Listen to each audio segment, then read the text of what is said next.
എനിക്കുണ്ടായ ഒരു ജീവിതാനുഭവം കൂടി പങ്കുവച്ചിട്ട് ഞാൻ എൻ്റെ സ്വാഗതത്തിലേക്ക് കടക്കാം. കഴിഞ്ഞ ഒരാഴ്ചയ്ക്ക് മുമ്പ് കുന്നംകുളത്തുള്ള ഒരു ദേവാലയത്തിൽ വചന ശുശ്രൂഷയ്ക്ക് വേണ്ടി പോയി. വചന ശുശ്രൂഷയൊക്കെ കഴിഞ്ഞ് മൂലേപ്പാടം എന്ന് പറയുന്ന ദേവാലയത്തിലാണ് പോയത്. അത് കഴിഞ്ഞ് അന്ന് രാത്രി തന്നെ തിരിച്ചു വരിക. അപ്പോൾ KSRTCയുടെ ഒരു സ്വിഫ്റ്റ് ബസ്സിൽ എനിക്ക് ഇങ്ങോട്ടുള്ള ടിക്കറ്റൊക്കെ എടുത്തു തന്നു.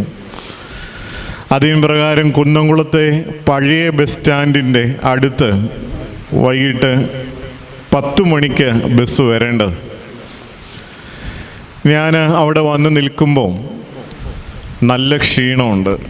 പ്രത്യേകിച്ച് ഈ രാത്രിയിൽ ഉറക്കം ഉളയ്ക്കുക, വണ്ടിയിൽ കയറി